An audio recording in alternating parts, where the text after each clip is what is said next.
punya background permesinan gitu ya, pasti mengenal model 3 rantai ini, di mana ada satu rantai atau gear yang hanya berfungsi sebagai stabilizer, dan itu tidak lain adalah social sector. Nah, di dalam Islam, ketiga sektor ini harus terhubung dan tidak boleh lepas. Itulah salah satu kenapa di dalam Islam itu tidak boleh maisir, tidak boleh gharar, ya, tidak boleh riba, tidak boleh memonopoli, tidak boleh memaksa, tidak boleh menipu. Itu semua untuk memastikan bahwa tali ini tidak putus. Dan apa yang menyebabkan sebenarnya saya katakan bahwa tali dalam sistem ekonomi Islam ini, hipotetis ini, sudah putus karena kita lihat konteks bubble ekonomi yang saat ini kita hadapi di dunia. Kenapa sering terjadi krisis, sering terjadi ledakan inflasi, dan seterusnya?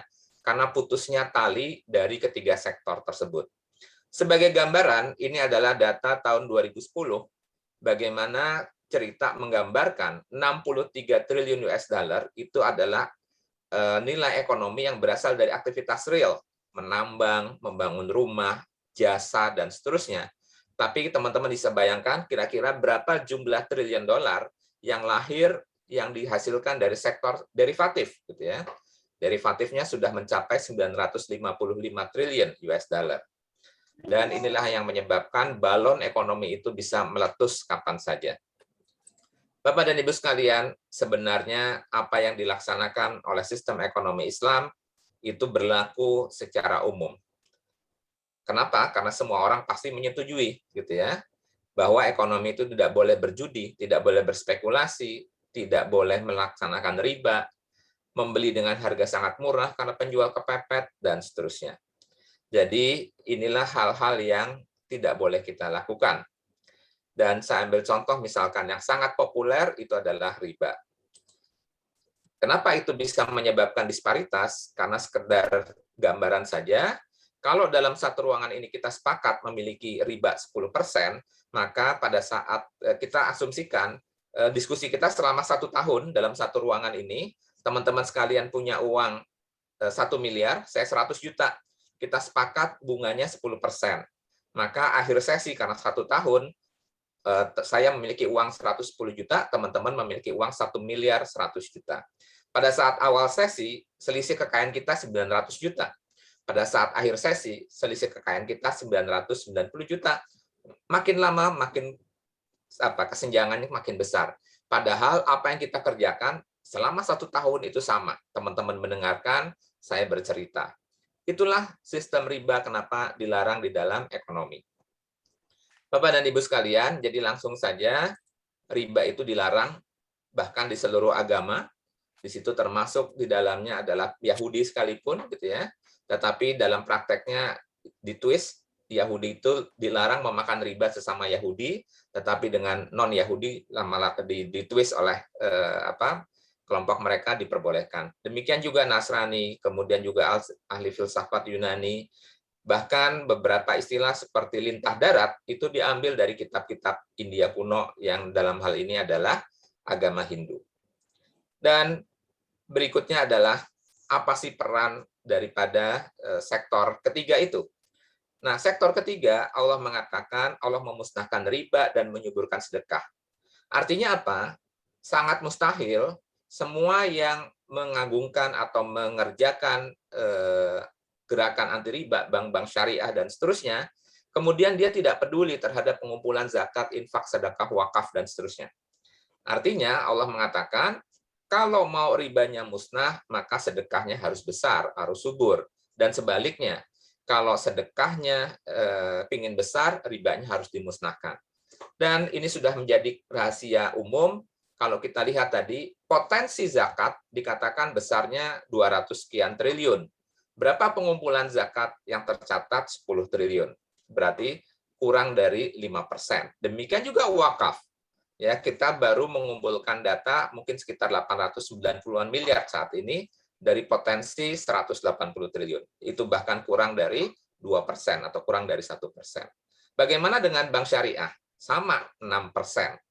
Ya, artinya apa? Artinya disinilah sebenarnya kalau mau ribanya musnah, maka zakat infak sedekahnya harus besar, Dan sebaliknya, bila zakat infaknya sedekahnya ingin besar, maka ribanya harus dimusnahkan. Teman-teman sekalian, tadi sudah sebutkan antara peran wakaf dan zakat, mereka adalah satu kesatuan dari sebuah instrumen untuk membangun sistem ekonomi, di mana wakaf bekerja dalam konteks membangun sumber kapital. Langsung saja kita masuk wakaf, itu adalah bicara tentang istihad. Kenapa istihad? Pasti ada rahmat yang ingin disampaikan oleh Allah Subhanahu wa taala. Jangan-jangan Allah memang meletakkannya ke dalam area istihad sesungguhnya agar wakaf ini bersifat fleksibel dan bisa menjawab kekinian ekonomi umat. Dia bisa pada periode masa pertanian, pada masa industri, bahkan pada masa digital sekalipun. Di dalam era pertanian, kita bisa lihat tentang sejarah gemilangnya peradaban umat pada saat itu aset-aset pertanian atau aset tanah itu melampaui aset privat. Jadi bagaimana ceritanya 70% lahan di Daulah Khilafah Turki pada saat kejayaannya merupakan wakaf dan seterusnya. Nah, kenapa tanah? Ya sekali lagi karena pada saat itu sektor utama negara berasal dari pertanian. Maka apabila sektor ekonomi bergeser pada industri, harusnya yang ada dalam poin-poin ini adalah pabrik. Dan apabila bergeser lagi menjadi sektor digital, harusnya poin-poin yang ada di sini isinya adalah marketplace, payment gateway, dan seterusnya yang semuanya diwakafkan kepada umat. Masalah wakaf dan zakat bisa mensejahterakan umat dalam waktu 3,5 tahun sudah dibuktikan oleh Umar Abdul Aziz. Ya. Jadi Umar Abdul Aziz memang sering terkenal tentang tidak ada orang yang berhak menerima zakat. Tetapi jarang diungkap bahwa zakatnya bisa hebat karena wakafnya luar biasa. Bagaimana Umar memulai wakaf dari keluarganya sendiri dan meminta istrinya mewakafkan seluruh perhiasan yang dimilikinya.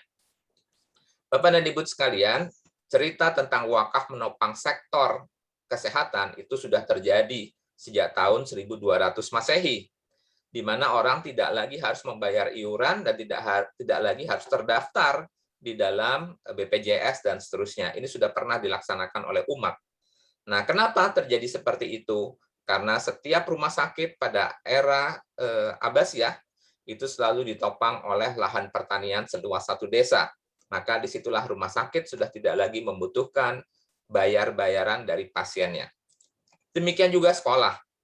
Bahkan universitas-universitas di Eropa itu meng-copy-paste sistem universitas yang didirikan oleh umat Islam, di mana mereka lag behind atau berada di belakang universitas-universitas milik umat Islam, bahkan 1-2 abad setelahnya baru universitas-universitas di Eropa mulai berdiri.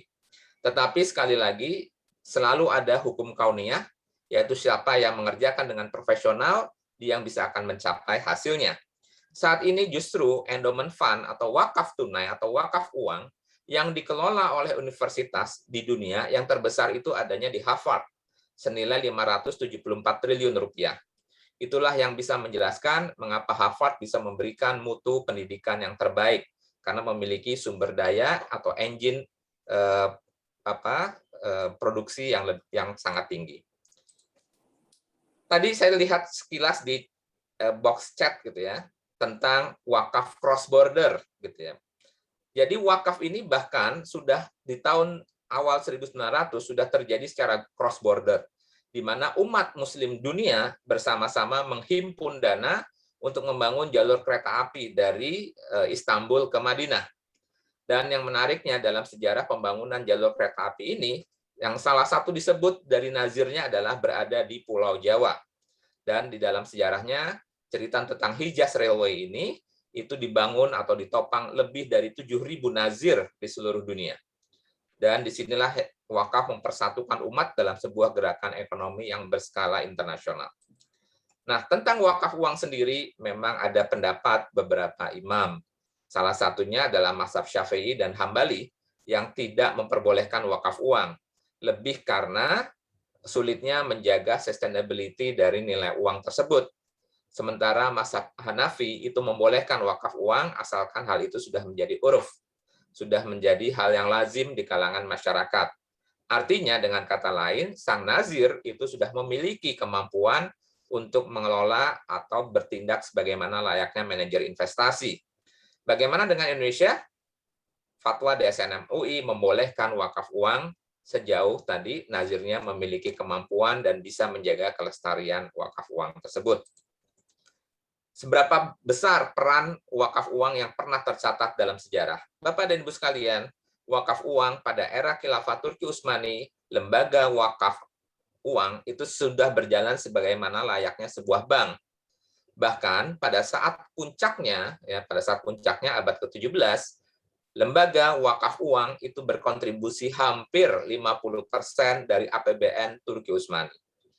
Ya, tidak lain adalah sektor perbankan daripada Turki Utsmani itu sendiri. Dan apa yang kita pelajari dari sejarah yang saya sampaikan, sejujurnya atau sejatinya, struktur model perwakafan itu adalah wakif ataupun lembaga memiliki sebuah engine produksi. Inilah yang menopang kegiatan-kegiatan mulai dari pendidikan, rumah sakit, tempat ibadah, dan seterusnya. Ini yang kadang-kadang sudah kita lupakan, bahwa struktur inilah yang sebenarnya terbangun sejak zaman dulu pada saat era kejayaan wakaf. Kita hanya tahu di ujungnya saja, ya, sekolahnya wakaf, rumah sakit wakaf, lantas kita lupa membangun bahwa di belakang itu ada sebuah engine aset wakaf yang luar biasa, sehingga wakaf bisa menopang peradaban umat. Teman-teman sekalian, perkembangan saat ini luar biasa. Kalau di dunia, kalau kita bahas satu-satu ini panjang gitu ya. Saat ini sudah dikenal yang namanya skema corporate wakaf, skema wakaf saham, skema wakaf link sukuk, deposit cash wakaf, wakaf wajib yang ada di Singapura, initial wakaf offering yang membangun terminal Larkin Central di Malaysia. Ada wakaf insurance, ada wakaf macam-macam gitu ya. Nah, lantas pertanyaannya adalah apa urusannya sama kita? Tahu nggak sih apa itu konsep investasi? Nah, Bapak dan Ibu sekalian, kenapa wakaf itu begitu hebat pada saat itu adalah sebuah kesadaran bahwa wakaf itu adalah sebuah investasi. Kalau kita lihat umur kita sepanjang hidup, anggaplah 80 tahun, sesungguhnya golden years kita, dalam konteks cash flow, itu ada di usia 25-60. Inilah yang namanya golden years, ya, periode accumulated. Itulah dasar kenapa kita harus investasi. Karena kita harus menginvestasi pada saat kita tua sudah tidak menghasilkan, atau menginvestasi untuk anak cucu kita yang dilahirkan sebelum saat kita tua, dan di mana mereka belum menghasilkan. Lantas pertanyaan dasarnya adalah, apakah benar bahwa investasi yang kita butuhkan adalah investasi untuk masa depan? Jawabannya ternyata salah.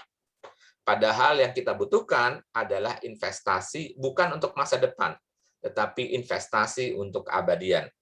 Karena investasi hanya bisa dilakukan dalam 35 tahun, 25 tahun golden years, tetapi masalahnya golden years itu Anda ada di sini.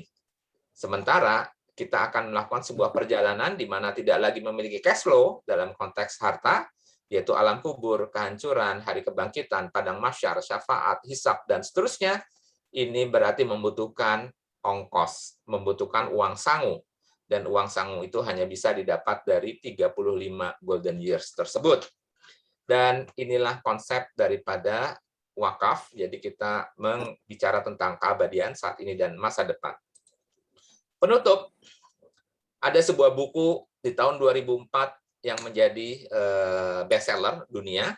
Judulnya adalah Die Empty, karangan Todd Henry, yaitu bagaimana kita bisa, pertanyaan dasar ataupun buku ini memprovok pembacanya dengan tanah apa yang paling berharga di dunia. Ada yang menyebutkan tanah yang mengandung emas, tanah yang mengandung minyak, dan seterusnya. Jawabannya tidak. Bahkan Todd Henry secara jelas mengatakan bahwa tanah yang paling berharga adalah tanah kuburan. Kenapa tanah kuburan? Karena di dalamnya itu ada cita-cita yang terkubur dari sang pemilik cita-cita yang tidak terwujud. Makanya bukunya namanya Die Empty. Meninggallah dalam kondisi kosong di mana cita-cita sudah bisa diwujudkan semua. Tetapi sayangnya buku ini bicara tentang manajemen waktu dan menjadi bestseller. Nah, Todd Henry bukanlah seorang Muslim. Dan andai kata Todd Henry seorang Muslim, maka dia akan menemukan ayat ini. Jadi apakah ultimate goal atau cita-cita dari mereka yang sudah tertanam di dalam tanah kuburan? Sesungguhnya ultimate goal dari setiap mereka yang ada di dalam itu dijelaskan oleh Allah dalam dialektikanya dengan mereka, dengan ahli kubur tersebut. Apa kira-kira keinginan dari ahli kubur tentang ultimate goal-nya? Ya Robku, mengapa engkau tidak menangguhkan kematianku sampai waktu yang dekat, yang menyebabkan aku masih dapat bersedekah dan aku termasuk orang-orang yang saleh? Jadi sejatinya, ultimate goal dari semua yang hidup tidak lain adalah memberi. Dan tadi sudah disampaikan oleh Pak Nuh tentang sebuah peristiwa atau sebuah statement bahwa 9 dari 10 sahabat Rasulullah yang dijamin masuk surga adalah para pengusaha. Dan ini sering dijadikan alasan pada saat kita mengikuti seminar wirausaha. Tetapi tidak ditutup dengan hadis ini. Tidak ada seorang pun sahabat Nabi yang memiliki kemampuan kecuali mereka berwakaf. Jadi harusnya kalimat di dalam wirausaha seminar, 9 dari 10 sahabat Rasulullah yang dijamin masuk surga adalah para pengusaha. Dan mereka semua mewakafkan usahanya, baru mereka masuk surga.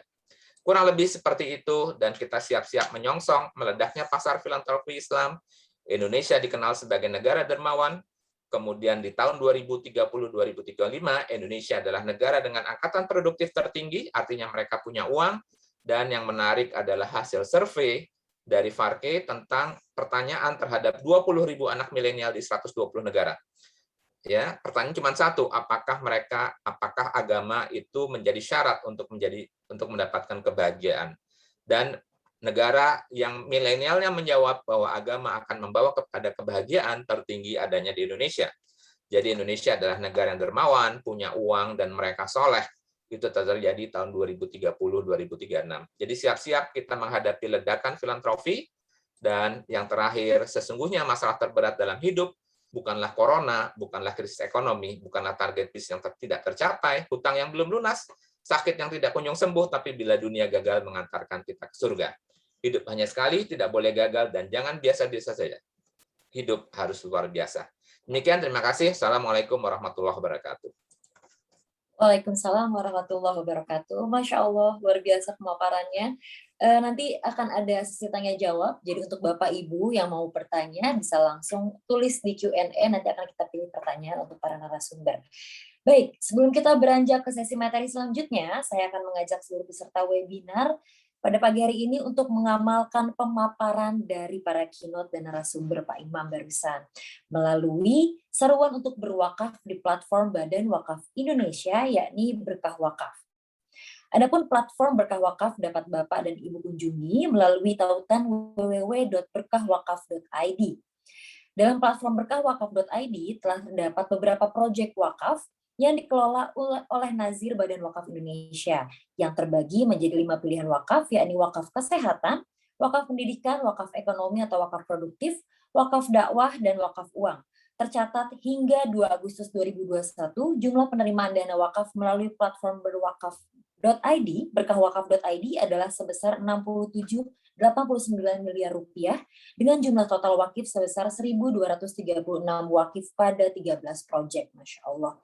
Adapun saat ini tengah terdapat beberapa proyek wakaf yang sangat membutuhkan wakif-wakif baru untuk kemaslahatan umat.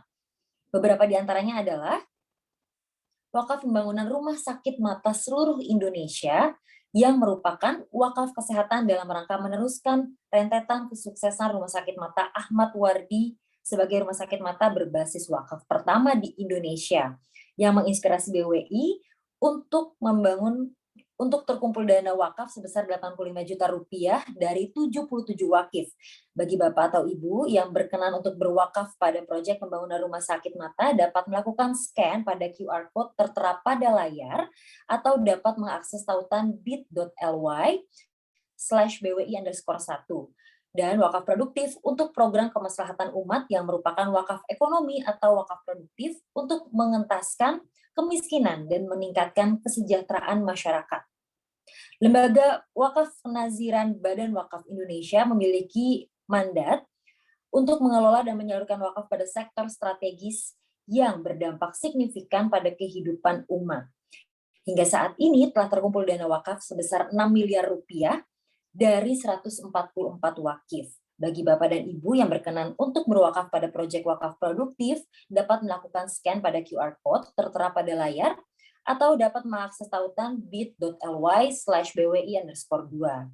Wakaf renovasi masjid tak layak, yang merupakan wakaf dakwah berupa program renovasi rumah ibadah masjid agar masjid menjadi lebih layak dan masyarakat umat muslim dapat semakin lebih banyak yang beribadah di masjid, insya Allah.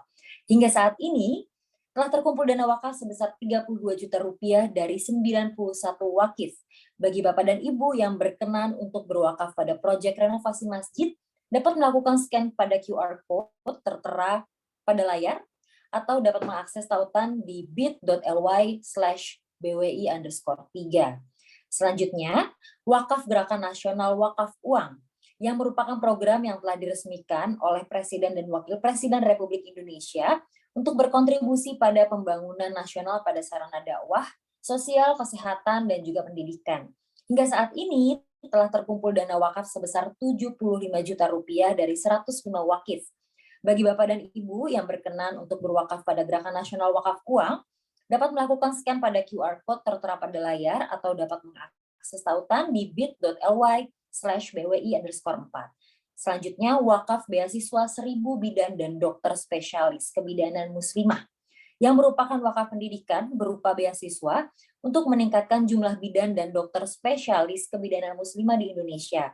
Hingga saat ini telah terkumpul dana wakaf sebesar 103 juta rupiah dari 108 wakif. Bagi Bapak dan Ibu yang berkenan untuk berwakaf pada gerakan ini, dapat melakukan scan pada QR Code tertera pada layar atau dapat mengakses tautan bit.ly/bwi_5. Adapun setelah Bapak dan Ibu melakukan scan pada masing-masing QR Code, Bapak dan Ibu dapat berwakaf dengan sangat mudah melalui 3 tahapan saja. Di antaranya, pilih nominal wakaf mulai dari 20.000 hingga 1 juta rupiah, atau Bapak dan Ibu juga dapat memasukkan nominal wakaf lainnya pada kolom isian di bawah. Isi data diri dengan memasukkan nama wakif, nomor handphone, dan alamat email, serta pilih nominal persentase infak pemeliharaan sistem sebagai bentuk dukungan terhadap platform berkahwakaf.id. Pilih metode pembayaran melalui berbagai kanal pembayaran mulai dari transfer bank, virtual account, hingga dompet digital kanal link aja. Selesai, Bapak dan Ibu telah berhasil tercatat sebagai wakif, dan insya Allah dana wakaf Bapak dan Ibu memberikan keberkahan dan kebermanfaatan bagi masyarakat. Amin ya Rabbal Alamin. Masya Allah. Jadi sekarang semua sudah dipermudah, semuanya serba digital, tidak ada alasan untuk tidak mulai berwakaf. Saat ini juga. Ini benar-benar menginspirasi saya. Insya Allah saya juga akan memulai hari ini. Amin. Baik, sebelumnya kita akan melihat VT yang sudah disiapkan oleh panitia berikut ini.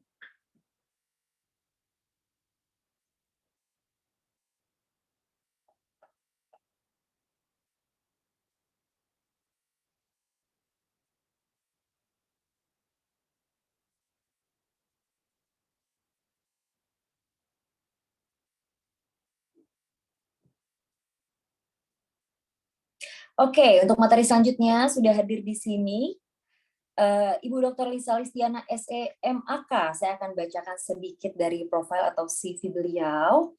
Jadi saat ini beliau menjabat sebagai Founding Director of Wakaf Center for Indonesian Development and Studies. Beliau memperoleh gelar Doktor in Islamic Banking and Finance dari International Islamic University Malaysia pada 2021. Dan saat ini beliau juga tercatat sebagai Founding Director of Visi Financial, sebuah konsultansi institution on Islamic Wealth Management for Muslim Family. Beliau juga memiliki background akademisi sebagai dosen di Universitas Bakri dan sebagai Research Fellow di University of Indonesia. Langsung saja kami persilakan untuk materi tentang kelembagaan wakaf, best practice, dan standarisasi wakaf di dunia. Untuk waktu dan tempat, Ibu Dr. Lisa Listiana, kami persilakan. Baik, terima kasih Mbak Zizi untuk pengantarnya. Suaranya terdengar ya Mbak ya? Ya. Assalamualaikum warahmatullahi wabarakatuh. Bismillahirrahmanirrahim. Rabbi shrah li sadri wa yassir li amri wahlul 'uqdatam min lisani yafqahu qawli. Saya izin share screen ya, semoga sudah terlihat. Jadi yang pertama saya ingin mengucapkan rasa syukur kepada Allah SWT yang telah memberikan nikmat sehat, nikmat iman, sehingga pada pagi hari ini kita bisa bersilaturahmi secara virtual. Saya juga sangat bersyukur bisa dalam satu acara ya dengan guru-guru di bidang perwakafan. Masya Allah ada Prof. Nuh, ada Pak Imam. Assalamualaikum Pak, semoga sehat walafiat. Juga para narasumber yang lain. Terima kasih kepada panitia juga atas kesempatannya. Jadi pada kesempatan kali ini saya akan share beberapa materi yang menurut saya cukup padat ya sesuai dengan yang diminta oleh panitia. Kita akan bahas tentang kelembagaan wakaf, lalu akan ada contoh beberapa perspektif juga terkait dengan implementasi, lalu standarisasi wakaf baik di Indonesia dan ataupun di luar Indonesia, dan juga saya ingin share satu proyek yang menurut saya sangat menarik dan itu bisa berpeluang diimplementasikan di berbagai daerah ataupun provinsi di Indonesia. Nanti saya akan sedikit share juga tentang bagaimana strategi pengelolaan aset wakaf agar bisa efektif dan sustain, dan juga terkait sedikit dengan ekosistem wakaf digital. Jadi tadi Masya Allah ya yang materi sudah disampaikan oleh Pak Imam betapa wakaf ini adalah sesuatu yang powerful di masa lalu dan tidak ada satupun tadi disampaikan ya sahabat yang mampu berwakaf dan tidak berwakaf. Jadi memang di masa lalu wakaf ini adalah sebuah peradaban ya teman-teman gitu. Jadi kalau hari ini kita melihat di Indonesia konteksnya wakaf ini masih terbatas di sekitar 3M gitu ya, masjid, makam, sedekah gitu ya. Sebenarnya di masa lalu wakaf ini menjadi satu tools yang sangat-sangat powerful gitu ya, sehingga kalau dari ilustrasi ini, statement ini tuh saya membayangkan di masa lalu tuh Masya Allah sekali ya, orang bisa mulai dari dia lahir sampai dia beraktivitas selama hidupnya sampai dia meninggal itu semuanya di aset ataupun sesuatu yang berkaitan dengan wakaf gitu. Jadi betapa wakaf di masa lalu juga mampu gitu memberikan fasilitas publik sehingga tidak membebani pemerintah gitu. Kalau kita bahas tentang wakaf mungkin sangat luas gitu ya. Jadi memang ada aspek akhiratnya, ada aspek sosialnya, komersial itu. Jadi memang wakaf ini bisa menjadi satu pintu gitu ya, menjadi pintu masuk untuk kita bahas banyak hal gitu. Dan saya personally sangat-sangat bersyukur di 4-5 tahun terakhir ini dapat mengenal wakaf dan terlibat dalam kegiatan aktivitas perwakafan gitu. Nah mungkin sekilas terkait dengan kelembagaan wakaf di Indonesia ya. Jadi kalau kita bahas kelembagaannya, kita bahas regulasinya gitu ya. Mungkin sekilas ini saya hanya sampaikan keyword-keywordnya gitu ya. Nanti bagi teman-teman Bapak Ibu yang ingin belajar lebih jauh bisa eksplor lebih jauh gitu ya karena keterbatasan waktu. Jadi kalau di Indonesia kita punya nih sebenarnya undang-undang wakaf dari tahun 2004 gitu, dan dari undang-undang wakaf ini muncullah dibentuk BWI ya di tahun 2007, dan dari undang-undang ini ada tuh peraturan turunannya gitu ya, ada peraturan pemerintah, ada juga peraturan Menteri Agamanya, ada juga keputusan direktorat. Jadi yang intinya peraturan yang lebih teknis membahas seputar wakaf. Kalau di Indonesia ada wakaf bergerak ataupun wakaf tidak bergerak gitu ya. Nah, bagaimana mungkin gambaran ya. Jadi kalau di Indonesia itu kita punya dua otoritas, Kementerian Agama ada Direktorat Jenderal dan Dirjen Pemberdayaan Zakat Wakaf. Lalu kita juga punya Badan Wakaf Indonesia yang tadi ada Profesor Muhammad Nuh sebagai Ketua Badan Pelaksana dan juga ada Pak Imam di sini. Nah, selain itu untuk ekosistem di Indonesia selain ada otoritas wakaf, kita juga punya nazir wakaf uang gitu. Jadi sebenarnya nazir ini ada yang nazir aset lain ya, misalkan nazir tanah gitu. Nah, ini data yang tersedia saya dapatkan dari websitenya BWI itu nazir wakaf uang. Per Juni kemarin ada sekitar 285 gitu.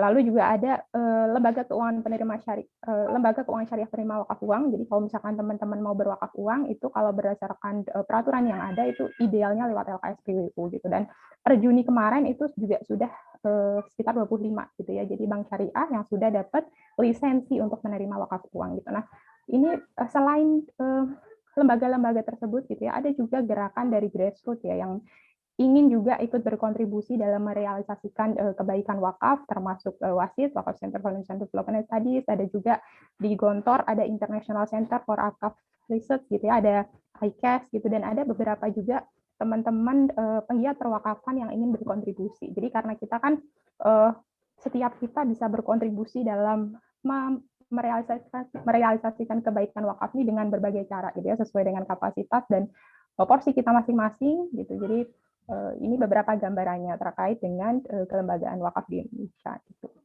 Nah, tadi sebenarnya Pak Imam sudah share ya beberapa contoh pelaksanaan atau implementasi wakaf di berbagai negara gitu ya. Mungkin saya tambahkan tadi yang belum sempat di-mention, yang Global Wakaf juga punya program lumbung pangan wakaf, lumbung ternak wakaf, ataupun toko retail wakaf gitu ya. Teman-teman kalau yang ingin eksplor lebih lanjut bisa ketikkan keywordnya.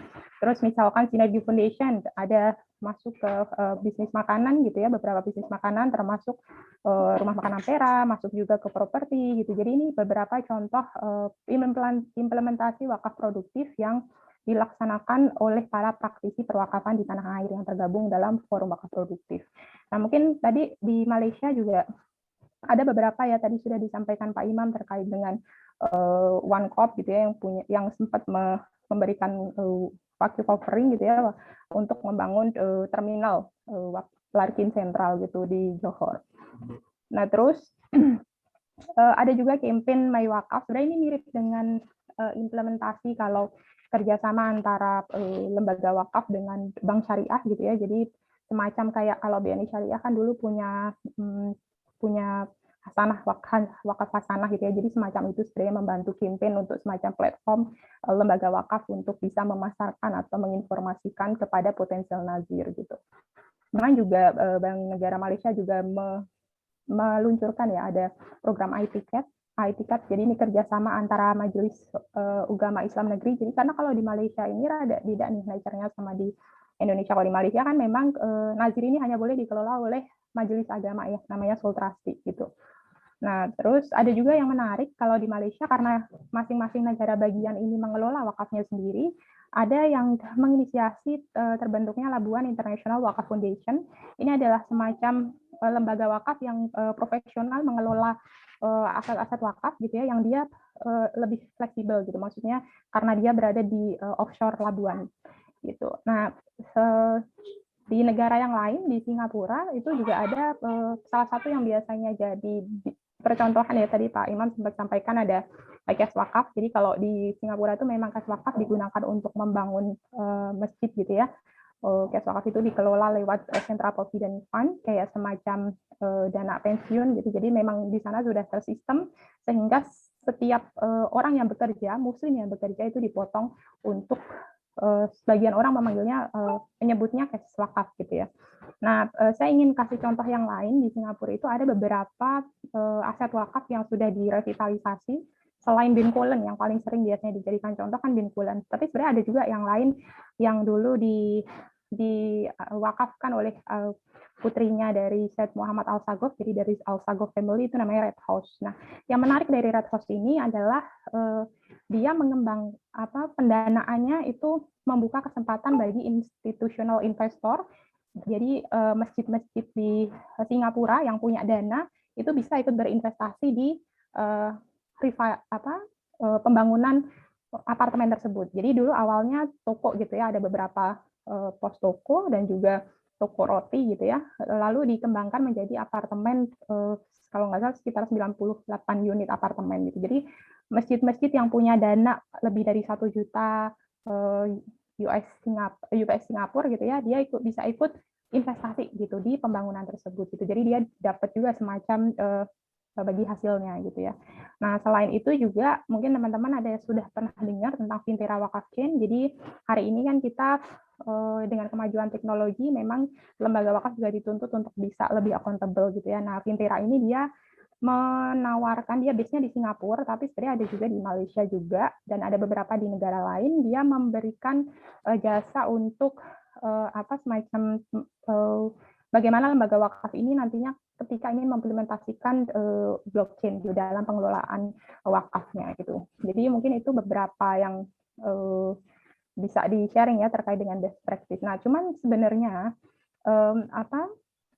terkait dengan ketika kita misalkan melihat dari negara lain itu kita perlu juga mempertimbangkan lokal konteks ya. Artinya ketika kita melihat di Singapura, di sana yang sangat dikembangkan adalah properti gitu. Nah, mungkin tidak selalu properti itu applicable untuk konteks Indonesia gitu. Kalau dari pandangan saya gitu ya, Indonesia ini dengan belasan ribu pulau yang ada gitu ya, dan tidak semua aset wakaf ini berada di pusat ataupun lokasi yang strategis, mungkin lebih cocok ketika misalkan dikembangkan dengan agriculture-nya. Atau nanti saya akan share tentang Green Wakaf Project yang saat ini sedang akan diluncurkan dalam waktu dekat insya Allah. Nah, terkait TOR lain ya yang diminta oleh panitia adalah tentang standarisasi wakaf. Jadi kita karena wakaf ini kan sebenarnya lembaga trust-based institution gitu. Jadi dia perlu mengelola aset wakafnya. Nazir ini harus mengelola aset wakafnya secara accountable gitu ya, secara transparan gitu. Nah, alhamdulillahnya saat ini sudah ada ya beberapa referensi governance ataupun guidelines yang bisa digunakan sebagai referensi para lembaga wakaf, diantaranya Wakaf Core Principle yang juga diinisiasi oleh Bank Indonesia, bekerja sama dengan DWI, lalu juga IRT IDB. Nah, selain Wakaf Core Principle, ada juga nih teman-teman, standar wakaf package yang dikeluarkan oleh AOF. Jadi AOF ini base-nya di Bahrain, dia sebenarnya accounting, semacam lembaga standar setter ya untuk accounting dan juga governance untuk Islamic Financial Institution.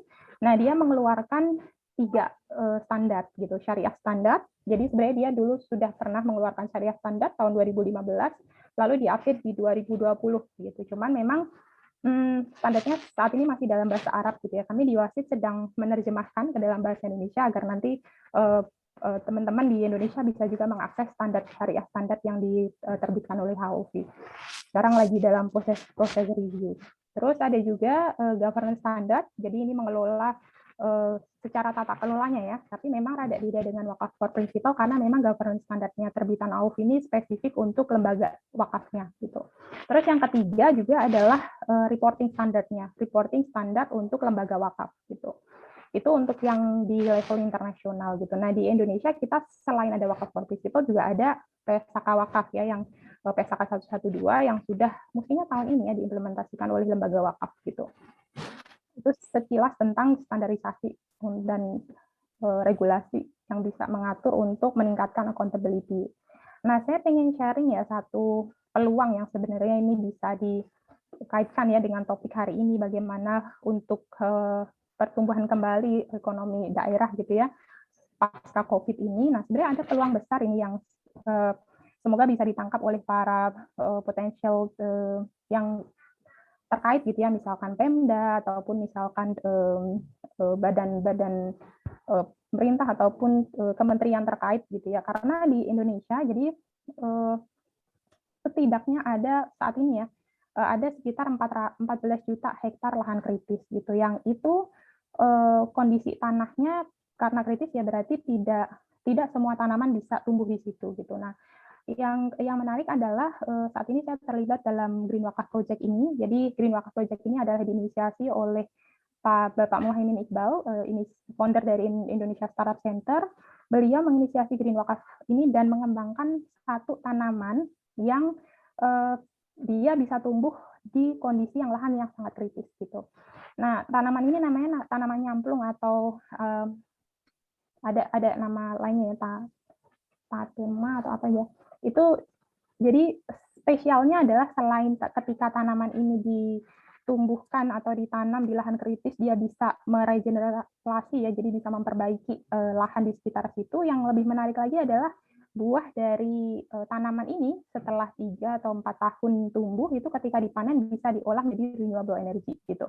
Jadi tempo hari kami di Wasit mencoba untuk mendorong ya bahwa wakaf ini sudah tadinya kan 3M gitu, terus sudah ada mulai gerakan wakaf produktif gitu. Nah, one step ahead lagi wakaf ini harus masuk ke sektor-sektor strategis gitu. Kenapa? Karena memang tadi sempat disampaikan juga sama Pak Imam ya bahwa konsepnya kan wakaf ini agar bisa dia memberikan manfaat kan harus dikelola secara menguntungkan gitu ya. Nah, biasanya kendala besar dalam satu bisnis itu adalah tentang capital-nya gitu. Nah, kalau saya pribadi melihatnya wakaf ini bisa menjadi semacam dana modal patungan ya bagi umat untuk bisa masuk ke sektor-sektor strategis gitu.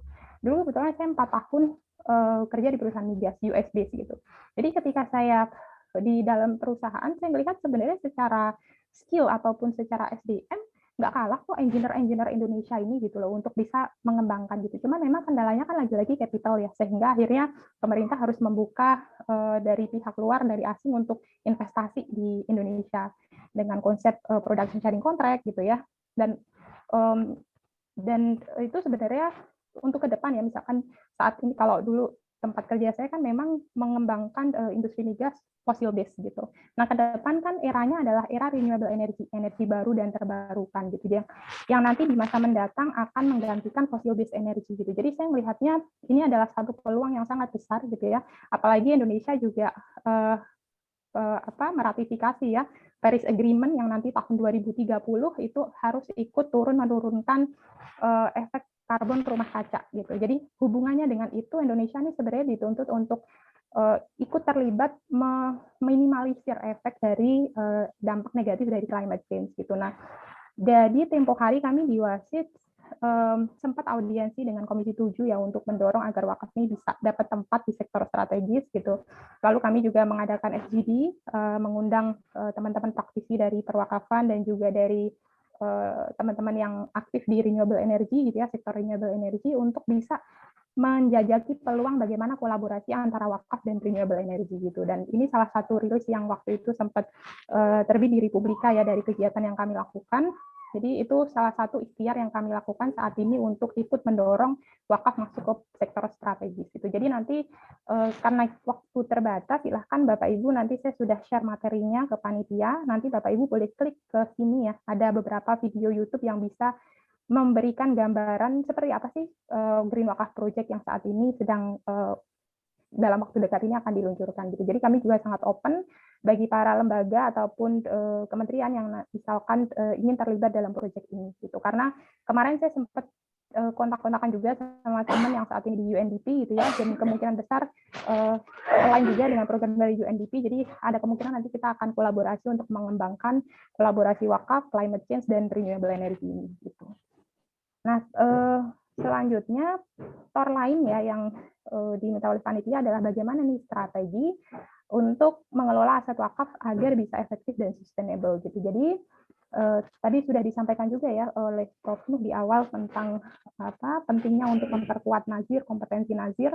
Jadi ini salah satu yang papernya bisa downloadable, Bapak Ibu boleh download papernya ini secara gratis gitu ya. Kami waktu itu mencoba men-summary gitu ya poin-poin penting dari mukadimahnya Ibnu Khaldun yang bisa applicable ke sektor perwakafan. Jadi mungkin saya ingin share dua yang terkait dengan subtopik strategi pengelolaan ini gitu ya, terkait dengan nazir gitu. Jadi nazir ini kan sekarang sedang didorong agar bisa lebih memiliki kompetensi yang sesuai gitu ya. Jadi karena nature dari lembaga wakaf ini adalah ada sense of investment-nya gitu ya, dia harus bisa mengelola keuangan, itu dia perlu punya kapabilitas gitu, jadi ya untuk mengelola aset-aset wakaf secara produktif dan strategis gitu.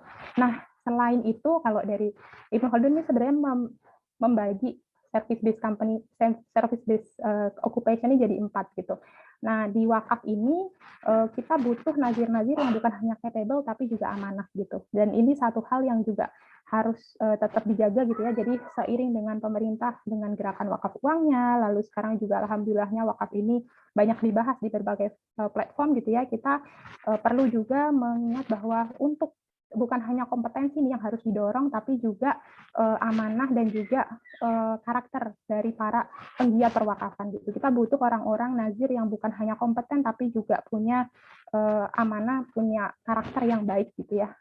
Itu karena wakaf ini adalah trust-based institution, sehingga memang harus untuk bisa menjaga kepercayaan dari masyarakat itu kita butuh nazir-nazir yang capable dan juga amanah gitu. Nah, terkait dengan insight kedua ya yang mungkin relevan adalah terkait dengan investasi. Jadi kalau Ibnu Khaldun itu bilang bahwa investasi itu yang lebih menguntungkan adalah investasi ke sektor yang high demand. Jadi artinya yang setiap orang itu butuh gitu. Jadi yang setiap orang kita masing-masing kita butuh apa sih untuk hari ini selain food ya, food security, pangan, satu hal yang sangat masing-masing kita butuhkan adalah energi ya. Baik itu dalam bentuk listrik atau misalkan bahan bakar untuk kita moving mobilisasi dari satu tempat ke tempat lain gitu. Jadi makanya kaitannya dengan tadi renewable energy itu adalah satu promising sektor yang nanti akan sangat menjanjikan di masa mendatang gitu. Jadi semoga harapan pribadi saya sih kita tidak tertinggal gitu ya, sehingga lembaga-lembaga wakaf punya awareness ini gitu sehingga bisa masuk nih ke sektor-sektor strategis gitu. Karena kayak misalkan saat ini kalau teman-teman aware itu kan mulai ada yang muncul misalkan dikenalkan tentang mobil listrik gitu ya, bahwa nanti ke depan kita akan mulai ada nih mobil listrik gitu ya, bukan bahan bakarnya bukan lagi bensin gitu. Tapi sebenarnya anak muda, anak bangsa nih tahun 2013 mungkin teman-teman pernah tahu ada juga yang sudah pernah menciptakan mobil listrik gitu ya. Jadi sebenarnya bisa gitu loh dengan kualitas anak-anak bangsa, anak-anak muda Indonesia ini untuk menciptakan satu inovasi agar bisa nantinya sila kelima gitu ya, keadilan sosial bagi seluruh rakyat Indonesia itu bisa terlaksana gitu. Nah, memang selama ini isunya ada terkait modal, jadi memang wakaf ini bisa jadi potensi besar gitu untuk mendanai proyek-proyek strategis. Nah, ini 2 slide terakhir terkait dengan bagaimana masih terkait dengan strategi pengelolaan, saya ambil dari papernya Prof. Murad. Jadi sebenarnya ini sekalian saya ini ya sharing tentang di Wasit kita ada satu program namanya Wakafek. Jadi Wakafek ini adalah kita mengemas sebenarnya paper-paper yang rilis di jurnal terindeks gitu ya, kita kemas dalam bahasa yang lebih populer gitu. Karena kan nggak semua orang tertarik untuk baca paper gitu ya, yang ada berbelas-belas halaman gitu. Nah, kita kemas apa sih main takeaways-nya, lalu kita kemas dalam bentuk Wakafek gitu. Nah, di salah satu papernya Prof. Murad, mungkin teman-teman yang riset di area perwakafan familiar ya dengan Prof. Murad Cijaksa, itu beliau menuliskan bahwa wakaf ini waktu itu karena papernya adalah paper yang spesifik ketika beliau diundang sebagai salah satu panelis oleh Higher Education di Malaysia, jadi memang pembahasnya education gitu. Tapi sebenarnya bukan hanya konteks education gitu ya, secara umum memang wakaf ini perlu dikelola secara pendekatan profesional gitu. Makanya sekarang di DWI kan juga mendorong ya bahwa nazir-nazir ini memang didorong agar bentuknya lembaga gitu, karena kalau lembaga ini kan bisa lebih sustain, artinya orang di dalamnya bisa berganti gitu ya, tapi ketika lembaga wakaf itu dikelola by sistem gitu, jadi orang bisa datang dan bisa pergi, tapi sistem itu bisa terus berjalan gitu, sehingga bisa lebih long lasting gitu ya, pengelolaan aset wakafnya gitu. Jadi perlu mengakomodir orang-orang profesional gitu ya, dan juga punya sistem kaderisasi gitu ya, orang-orang di dalamnya gitu, dan juga memang perlu ada satu sistem tadi ya, standarisasi hubungannya dengan governance untuk meminimalisir asimetri informasi gitu. Jadi ini terakhir ya terkait dengan ekosistem wakaf digital. Jadi kita kan hari ini memang dengan kemajuan teknologi dipermudah gitu ya. Kalau dulu kalau kita mau wakaf mesti datang nih ke bank syariah gitu ya, kayak SPWU, tapi sebenarnya dengan teknologi yang ada itu memungkinkan gitu ya untuk Bapak Ibu, teman-teman yang mau berwakaf bisa dengan smartphone-nya gitu ya, untuk tadi misalkan yang di-share oleh Mbak Zizi gitu ya, bisa buka tuh kanalnya BWI Berkah Wakaf, atau misalkan Indonesia Dermawan gitu ya, atau misalkan kanal-kanal lain yang bisa memfasilitasi, mempermudah orang untuk berwakaf gitu. Dan kami juga di Wasit mencoba untuk ini ya, ikut berkontribusi dalam membahas gitu topik-topik yang diperlukan oleh nazir ataupun lembaga wakaf, sehingga bisa mendorong percepatan digitalisasi gitu. Cuma memang satu hal yang kadang luput ya, digitalisasi betul gitu, memberikan potensi besar kebaikan, dan itu bisa mempercepat gitu ya, mempercepat hal-hal yang kalau secara manual itu dilakukan akan butuh waktu lebih lama gitu ya, tapi dengan digitalisasi itu bisa lebih mudah. Nah, tapi tidak jangan pula kita lupakan bahwa digitalisasi ini juga ada risikonya gitu ya, ada yang misalkan yang hacking, ada yang misalkan yang dari sisi keamanan internet, itu juga satu hal yang mungkin perlu dipertimbangkan gitu ya.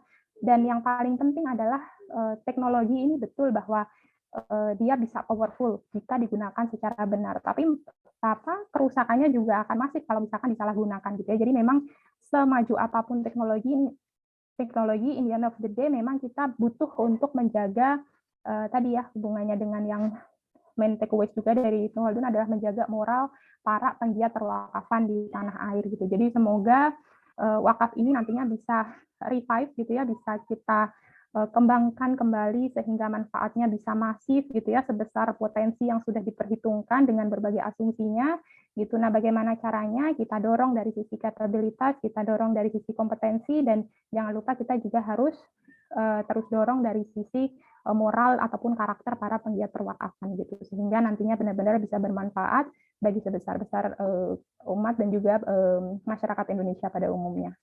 Mungkin itu saya cukupkan sampai di sini dan saya kembalikan kembali ke Mbak Zizi. Terima kasih. Wassalamualaikum warahmatullahi wabarakatuh. Salam.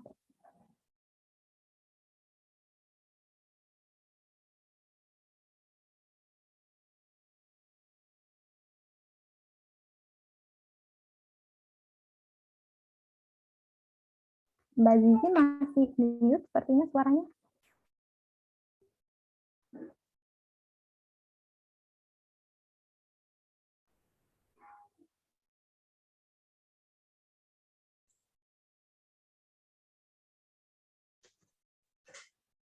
Suaranya tidak terdengar. Mbak Zizi masih mute.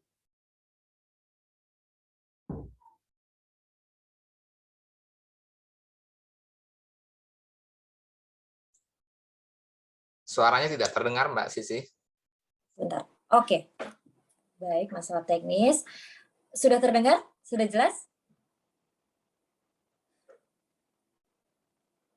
Baik, saya akan langsung mempersilahkan kepada Bapak narasumber yang ketiga ini adalah Bapak Haji Arifin Agule SMPD. Beliau adalah menjabat sebagai Ketua Umum Badan Wakaf Indonesia Provinsi Gorontalo dan beliau menyelesaikan pendidikan strata 1 di Fakultas Ekonomi Universitas Islam Asy-Syafi'iyah Jakarta dan kemudian melanjutkan studi pasca sarjana di Universitas Indonesia. Tentu saja sudah tidak sabar untuk mendengar pemaparan beliau untuk menyampaikan materi tentang perkembangan wakaf di Gorontalo. Waktu dan tempat kami persilakan. Silakan Pak. Assalamualaikum warahmatullahi wabarakatuh. Waalaikumsalam warahmatullahi wabarakatuh. Alhamdulillah wa syukrillah wala haula wala quwata illa billah amma ba'd. Terima kasih kami sampaikan atas penghargaan yang diberikan kepada kami BWI Provinsi Gorontalo pada kesempatan yang sangat monumental ini.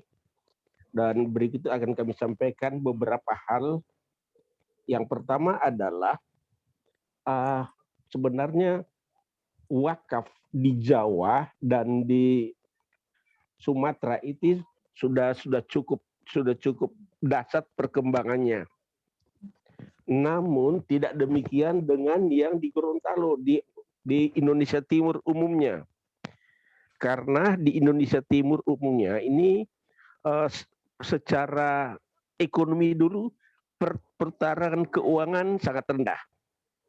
Kemudian jangkauan kegiatan mobilitas ekonomi otomatis tidak sedahsyat yang ada di Pulau Jawa.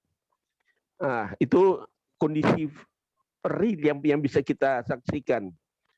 Masuk ke dunia perwakafan, saya kira sama di Indonesia Timur umumnya. Wakaf ini sebagaimana undang-undang kan ada organisasi, badan hukum, dan perorangan. Nah, di Gorontalo dan di Indonesia Timur umumnya, wakaf organisasi ini karena dia berinduk dari pusat seperti Muhammadiyah, NU, Persis, kemudian Al-Irsyad, dan lain-lain, secara kelembagaan itu sudah cukup mapan dan sudah cukup lama mengelola kegiatan perwakafan. Sehingga wakaf organisasi di Indonesia Timur umumnya, di Gorontalo khususnya, ini relatif sudah cukup berkembang. Sarana-sarana peribadatan, kemudian sarana-sarana pendidikan, rumah sakit, dan berbagai macam karya-karya monumentalnya sudah bisa dirasakan, tetapi sekali lagi hanya lebih mampu ditujukan oleh wakaf-wakaf organisasi. Sementara untuk wakaf badan hukum dan wakaf perorangan, wakaf badan hukum ini lebih banyak dikelola di lembaga-lembaga pesantren, sehingga sama juga ada kesamaan, ada perbedaan sedikit.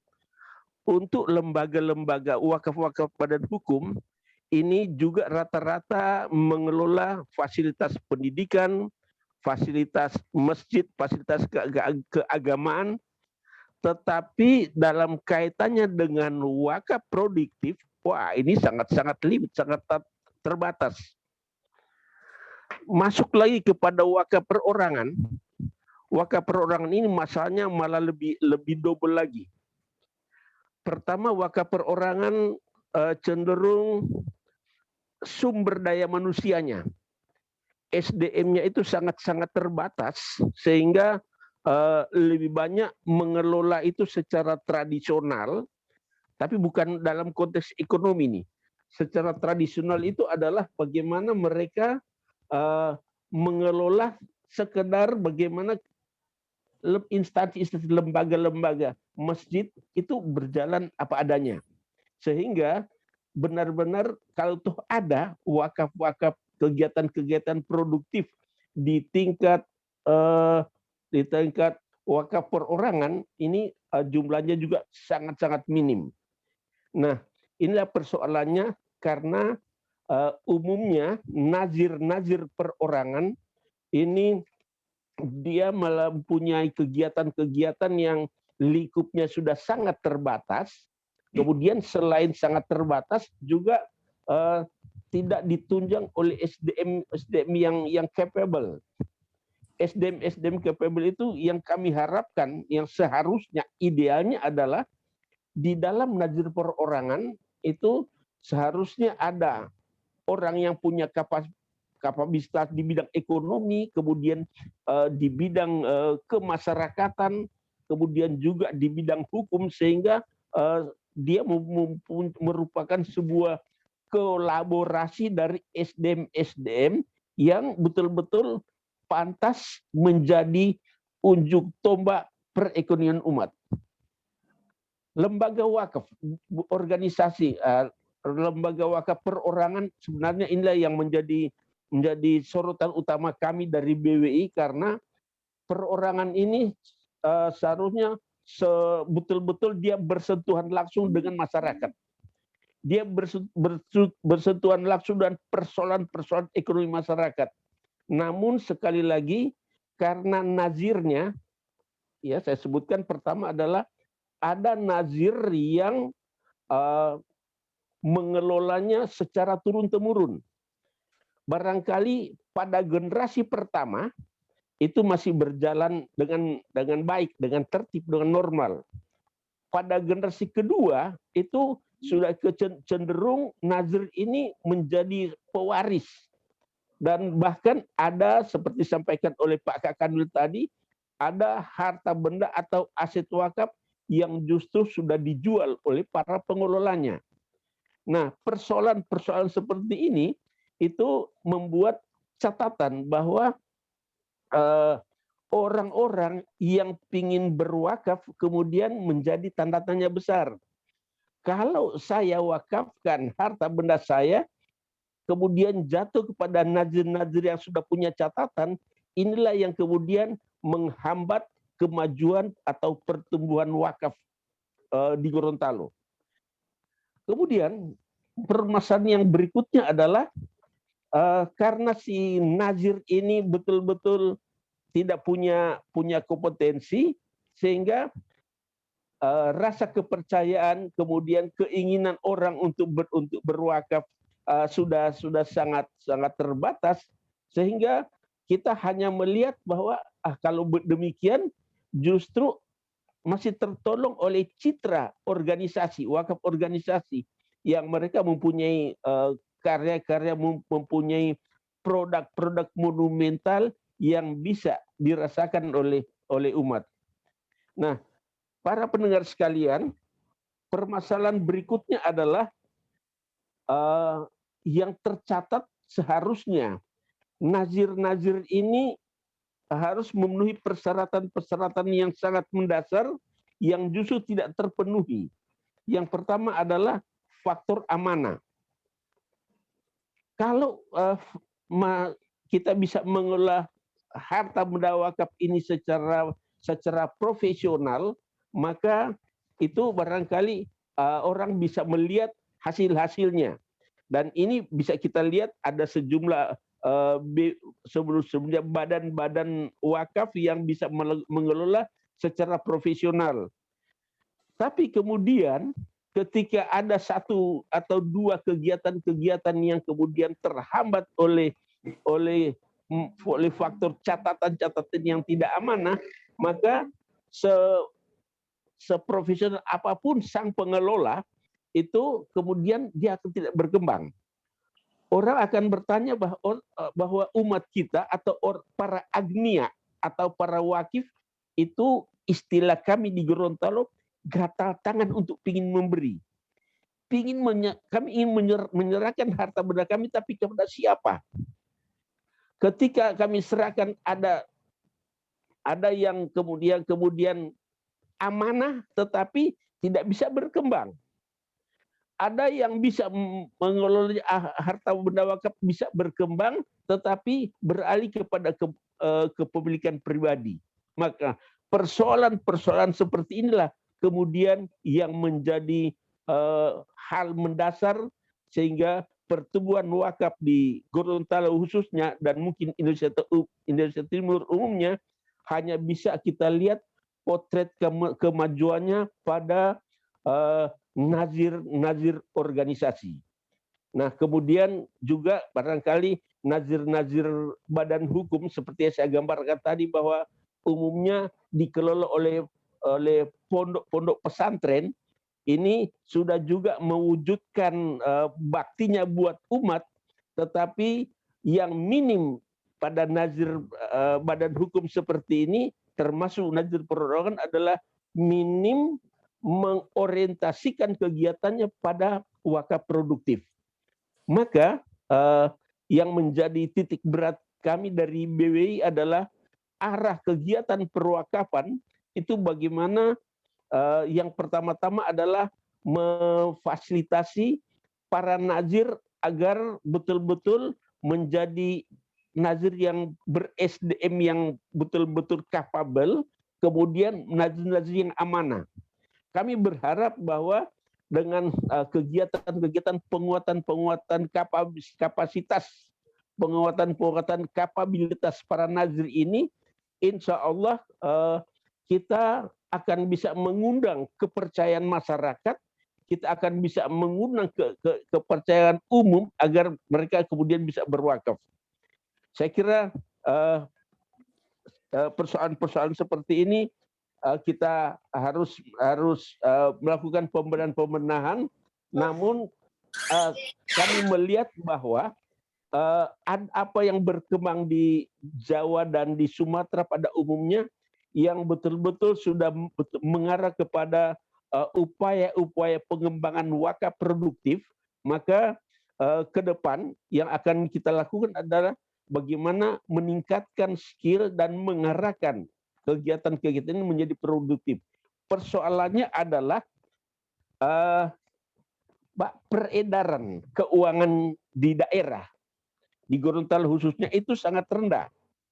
Akibat peredaran keuangan, kemudian kita untuk mengembangkan nilai-nilai usaha ini juga akan menjadi terbatas.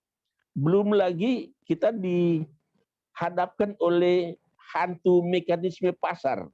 Maksudnya adalah andaikan para nazir, baik perorangan maupun nazir badan hukum, mereka mampu berproduksi, maka kemana lemparan produksi mereka? Ini juga menjadi persoalan yang sangat serius. Kami sering menjadi narasumber dalam pelatihan-pelatihan di pemerintah.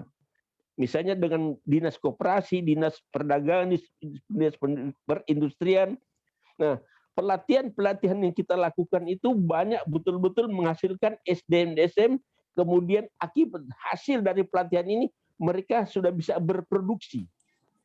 Sampai pada tingkat produksi selesai urusan, karena pemerintah tidak memfasilitasi bagaimana produk mereka kemudian dipasarkan. Maka jika program BWI bisa menjawab aspek tantangan pasar, bagaimana bisa memotong hantu mekanisme pasar yang hanya dikuasai oleh para pengusaha-pengusaha yang non-muslim, maka kami yakini bahwa gairah pengembangan ekonomi produktif itu bisa terjawab. Sekali lagi, rakyat, umat itu sangat mudah dan sangat cerdas, sangat kreatif untuk diajak berproduksi. Namun sekali lagi, ketika produksi mereka stagnan, produksi mereka tidak berkembang, tidak terjadi penyaluran aspek pasar yang betul-betul menjawab kebutuhan-kebutuhan real di tingkat grassroots, maka inilah yang membuat nuansa frustasi di kalangan bawah.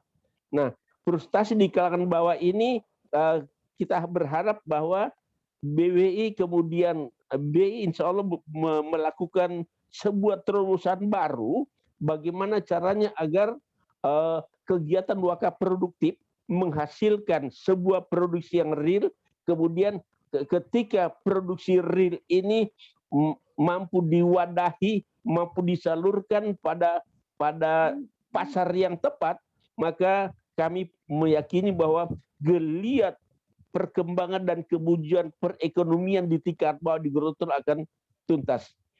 Saya kira ini pokok permasalahan yang dapat kami sampaikan, dan sekali lagi mudah-mudahan melalui seminar webinar pada kesempatan ini kita bisa melakukan lompatan-lompatan dan bisa melakukan terobosan-terobosan sehingga apa yang produk sekali lagi oleh masyarakat, oleh nazir-nazir khususnya nazir badan hukum dan nazir perorangan itu bisa tersalurkan.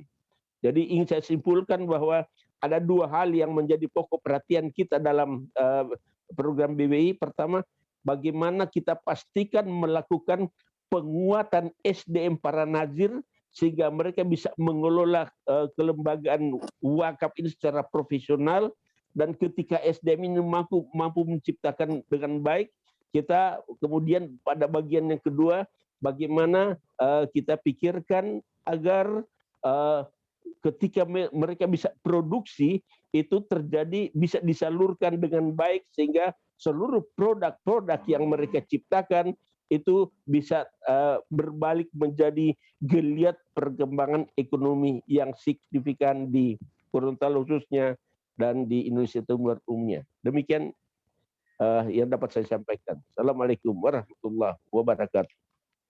Waalaikumsalam warahmatullahi wabarakatuh. Terima kasih banyak Pak Arifin atas pemaparannya dan terima kasih untuk ketiga narasumber yang sudah memberikan materinya. Karena waktu sangat terbatas, saya hanya memilih 3 penanya yang sudah mengirimkan pertanyaannya di kolom komentar, di kolom Q&A. Yang pertama, langsung saja saya bacakan dari Gani Fahru Rozi di Jakarta. Pertanyaan kepada Dr. Imam Teguh Sabtono, yaitu, Cash Wakaf Link Sukuk atau CWLS adalah salah satu inovasi di bidang wakaf yang telah diperkenalkan kepada masyarakat. Salah satu alokasi dana wakaf ini digunakan ke Rumah Sakit Mata Ahmad Wardi. Apakah ke depannya ada kemungkinan agar alokasi dana wakaf ini dapat digunakan ke rumah sakit lainnya? Jika memungkinkan, apakah informasi mengenai syarat-syarat rumah sakit yang dapat memperoleh dana wakaf ini bisa diakses informasinya secara terbuka?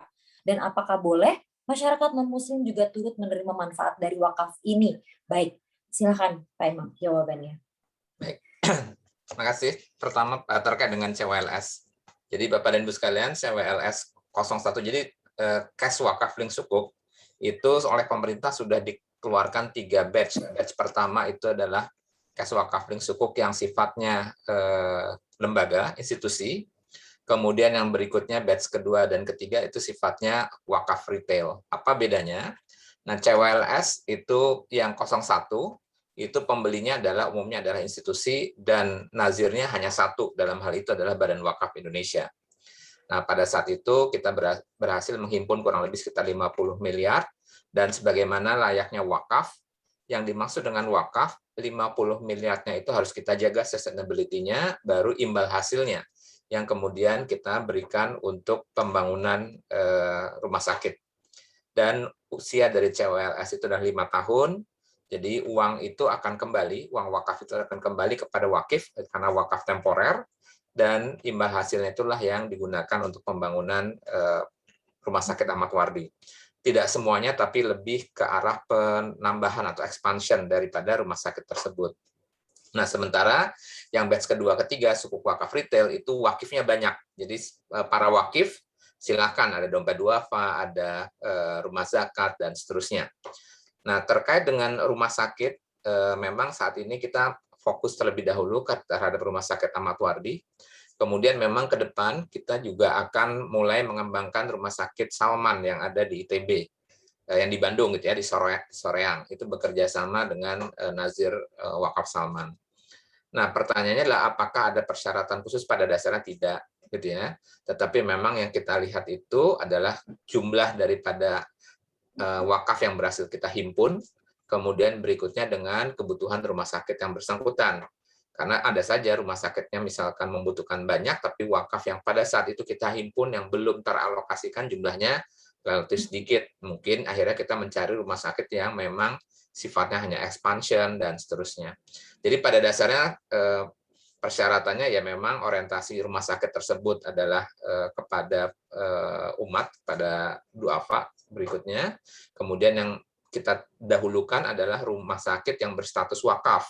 Jadi memang dibangun di atas tanah wakaf atau memang pembangunannya bersifat wakaf. Jadi memperdayakan aset-aset wakaf. Saya rasa itu dulu. Terima kasih.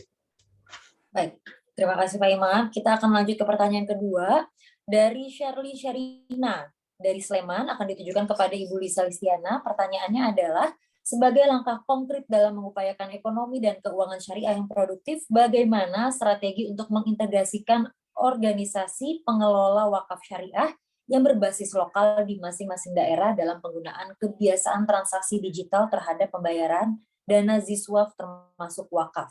Mohon penjelasannya, terima kasih. Persilakan, Bu Lisa.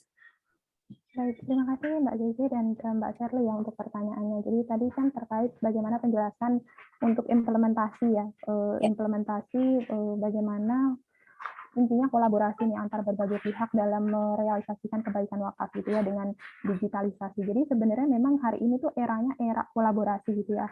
Kita satu sama lain antar lembaga bisa saling bekerja sama, dan sebenarnya kalau saya personally melihat kadang itu yang jadi tantangan terbesar ya untuk konteks Indonesia gitu, dengan berbagai kementerian ataupun badan yang ada itu memang perlu ada yang menjahit lah gitu. Nah kalau di ekonomi syariah kan sekarang ada KNKS gitu ya, yang memang perlu mengintegrasikan antar satu lembaga dengan lembaga lain gitu, karena memang baik regulasinya ataupun implementasinya di tataran teknis itu perlu kerjasama dan juga koordinasi gitu ya, karena kalau enggak jadi jalan masing-masing gitu. Kayak misalkan saya berikan contoh untuk terkait digitalisasi gitu ya. Jadi mungkin digitalisasi ini kan secara konsep sebenarnya bisa sangat visible dilakukan gitu ya. Untuk saat ini orang bisa simply transfer untuk ikut berwakaf gitu. Cuman memang kan katakanlah satu hal dikaitkan dengan regulasi gitu ya.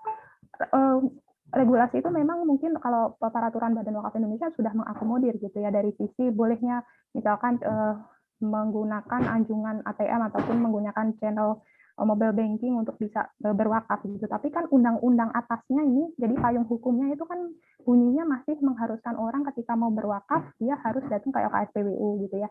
Harus juga ada misalkan saksinya nanti dengan prosedurnya gitu. Jadi memang kadang antara percepatan teknologi ini kadang memang perlu ada harmonisasi secara berkelanjutan gitu ya. Jadi memang perlu ada lembaga yang bisa menjahit gitu ya untuk bisa mengkoordinir ini gitu agar nantinya bisa berjalan. Nah, kaitannya dengan misalkan tadi yang saya contohkan ya tentang green wakaf, itu sangat bisa terbuka peluang misalkan Pemda membuka kesempatan bagi bekerja sama dengan kampus, kan sekarang pakainya kampus kurikulum kampus merdeka gitu ya.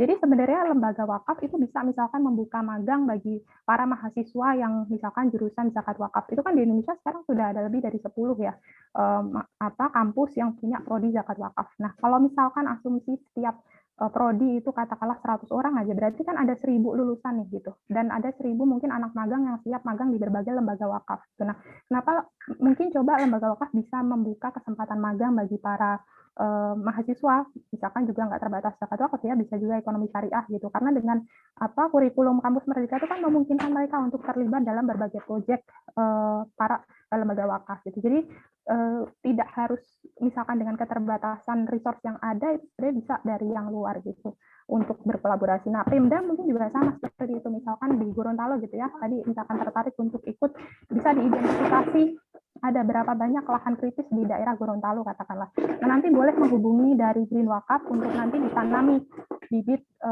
tamanu ya, tadi yang nyamplung itu tanaman itu untuk ditanami di lahan-lahan kritis sehingga nanti bisa dikerjasamakan dengan kampus untuk diolah ketika nanti setelah 2 dan 3 tahun panen itu diolah. Nah, di timnya Pak Iqbal itu mereka terbuka, jadi mereka sudah mewakafkan teknologinya. Mereka siap kalau misalkan ada mahasiswa atau kumpulan mahasiswa yang siap di training untuk bagaimana mengolah hasil buah dari Tamanu itu untuk bisa nantinya menghasilkan renewable energy gitu. Jadi mungkin itu gambarannya ya. Intinya kita open bagi teman-teman yang ingin terlibat, boleh menghubungi gitu, boleh nanti kontak lebih lanjut. Mungkin itu Mbak Zizi. Ya, baik, terima kasih jawabannya. Dan saya akan langsung ke pertanyaan terakhir, pertanyaan ketiga. Mohon maaf, memang tidak banyak yang bisa kita sampaikan di sini karena waktunya sangat terbatas. Pertanyaan ketiga dari Mbak Elika Utami dari Universitas Diponegoro.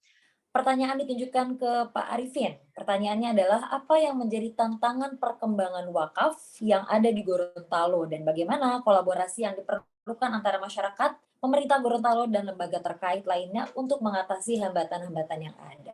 Silakan Pak Arifin.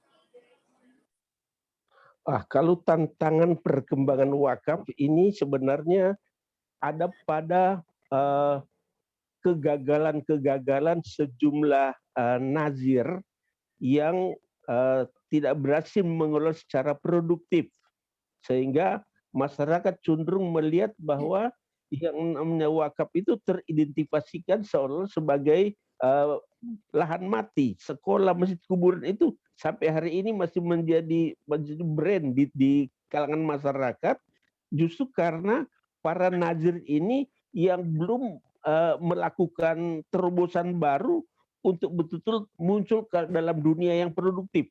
Sebab ketika kegiatan wakaf produktif itu benar-benar kemudian bisa dirasakan manfaatnya oleh umat, dimasyarakat oleh masyarakat, maka justru kepercayaan ini akan bisa mendorong para wakif, mendorong para agnia untuk menginvestasikan keuangannya di dunia perwakafan. Nah, adapun upaya-upaya kami sekarang baru pertama tahap melakukan sosialisasi, kemudian melakukan penguatan kepada, misalnya kita cuma ada 6 kabupaten kota, jadi penguatan ini kita lakukan agar betul-betul mampu membangun kepercayaan dengan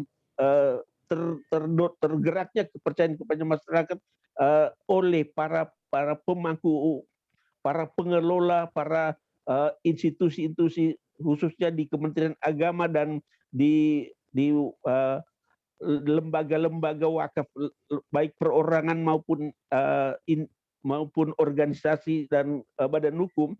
Nah, ketika ini sudah bisa kita bangun, maka akan terjadi kolaborasi yang simbiosis mutualistik, dan inilah yang sedang kita proses. Dan kami yakin dengan kekuatan waktu dan dari saat ke saat insya Allah mulai terjadi perubahan, dan memang fokus kami adalah setidak-tidaknya pemahaman masyarakat terhadap wakaf sudah tidak bersifat tradisional lagi. Nah, ketika wakaf modern bisa kita kembangkan dan betul mengarah kepada wakaf produktif, kami yakin saatnya geliat perwakafan di Gorontalo akan bisa kita bangkitkan. Sekian, Pak. Baik, terima kasih banyak Pak Arifin jawabannya, dan menarik sekali diskusi hari ini. Sepertinya juga waktunya kurang ya, tapi mau nggak mau karena memang terbatas, dan saya akan mengambil beberapa kesimpulan dari sesi hari ini. Mengutip pemaparan dari Bapak Imam sebelumnya bahwa wakaf adalah konsep investasi yang tidak hanya untuk masa depan, namun investasi untuk keabadian. Sehingga dengan berwakaf kita telah sedikit demi sedikit mempersiapkan bekal keabadian di akhirat kelak, insya Allah. Sehingga ini menjadi sangat penting bagi kita semua untuk mulai berwakaf sejak dini. Selain itu perlu digaungkan, terlebih di tengah dunia digital saat ini, berwakaf dapat sangat mudah dilakukan, salah satunya melalui platform berkahwakaf.id. Dan yang kedua, terdapat peluang yang besar bagi wakaf untuk dapat berkontribusi pada pemulihan ekonomi regional melalui penyaluran aset atau dana wakaf kepada sektor-sektor produktif utama pendorong ekonomi umat yang bersifat high demand seperti food and renewable energy, atau potensi tersebut perlu sinergi dari pemerintah, Badan Wakaf Indonesia, dari Bank Indonesia Perbankan, para nazir dan seluruh pihak instansi terkait untuk dapat secara berjamaah mendorong pengumpulan dan pengelolaan dana wakaf secara efektif, efisien, dan juga transparan. Poin yang ketiga, perlu adanya pengelolaan nazir berbasis lembaga dengan sistem yang bertata kelola diiringi dengan hiring orang-orang profesional agar pengelolaan aset dan dana wakaf dapat semakin sustainable. Poin keempat, dan yang terakhir, saya mengajak Bapak dan Ibu hadirin peserta webinar ini untuk mari berwakaf. Sekali lagi, saya mau mengajak untuk mari berwakaf, karena dengan berwakaf, insya Allah akan memberikan keberkahan dan kebermanfaatan bagi kita semua, serta dapat mendukung pemulihan ekonomi nasional. Amin ya Rabbal Alamin. Dan saya juga sampaikan terima kasih kepada semua narasumber yang telah hadir dan memberikan pemaparan materi yang luar biasa baik. Dengan ini, sesi diskusi pada webinar kali ini selesai. Jangan lupa di akhir acara nanti akan ada Kahoot quiz dan ada pengumuman 5 penanya terbaik. Acara ini akan saya kembalikan ke Mas Ismail selaku MC. Wassalamualaikum warahmatullahi wabarakatuh. Waalaikumsalam warahmatullahi wabarakatuh.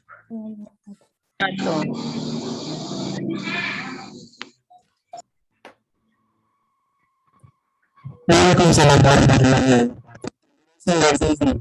Nah, terima kasih juga saya ucapkan kepada para narasumber dan narasumber atas sesi diskusi yang sangat menarik. Dan juga dimulai dari banyaknya pertanyaan yang dikirimkan oleh para peserta, namun mohon maaf tidak semua pertanyaan bisa kami jawab karena dibatasi oleh waktu. Ya, semoga juga hasil diskusi kita pada pagi hari ini dapat membawa keberkahan bagi kita semua, dan juga ini menjadi pemantik semangat kita untuk sama-sama membumikan gerakan sadar wakaf di Indonesia. Amin ya Rabbal Alamin. Baiklah Bapak Ibu sekalian, saat ini kita akan memasuki sesi yang kita tunggu-tunggu, yaitu sesi kuis. Baik, panitia apakah sudah siap? Ya, baik. Bapak Ibu hadirin yang kami hormati, kami kembali menginformasikan bahwa akan ada 10 door prize bagi 10 pemenang kuis Menti pada pagi hari ini. Untuk itu, Bapak Ibu bisa dapat langsung bergabung di kuis webinar Gerakan Sadar Wakaf melalui website www.menti.com. Ya, bisa langsung membuka handphonenya dan membuka browser dan langsung masuk ke website www.menti.com serta memasukkan kode 12235878. Bisa langsung masuk ke browser dan masuk ke website www.menti.com serta memasukkan kode 12235878. Ya, kita sudah mulai ada yang masuk. Untuk Bapak Ibu, ya sudah ada 11 peserta yang masuk. Ayo, yang lain ikut bergabung bersama kami dalam kuis webinar Gerakan Sadar Wakaf melalui website www.menti.com dengan memasukkan kode 12235878. Ya, sudah 20 orang lebih. Ya, saya informasikan kembali lagi, ini akan ada 10 door prize bagi 10 pemenang. Untuk itu ayo semuanya bergabung, jangan sampai menyesal, karena ini hanya untuk 10 pemenang kuis Menti pada pagi hari ini. Ya, tersisa waktu 1 menit lagi.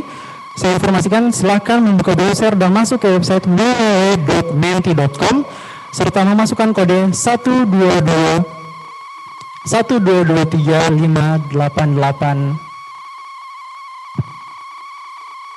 Ya, di sini sudah ada 50 lebih peserta yang masuk.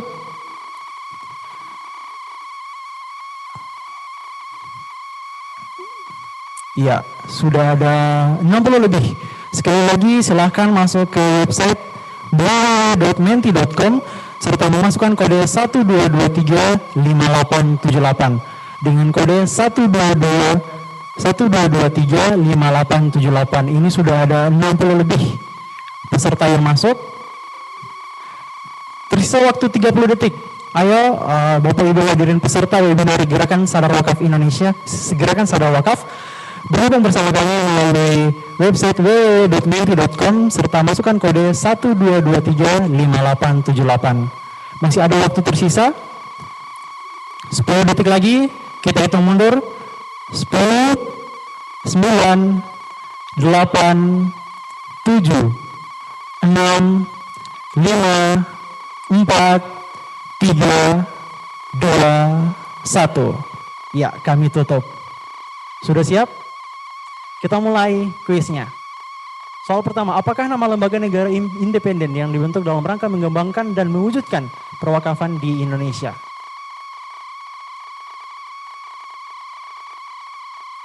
Ya, kita lihat. 3, 2, 1. Wah, 69 orang menjawab dengan benar. Wah, luar biasa sekali. Ya, kita lanjut ke pertanyaan. Oh, sebentar, kita lihat dulu hasil sementara perolehan poin dari para peserta.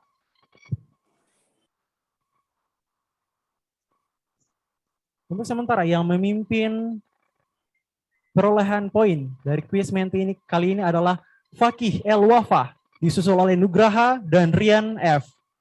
Kita lanjutkan ke soal berikutnya.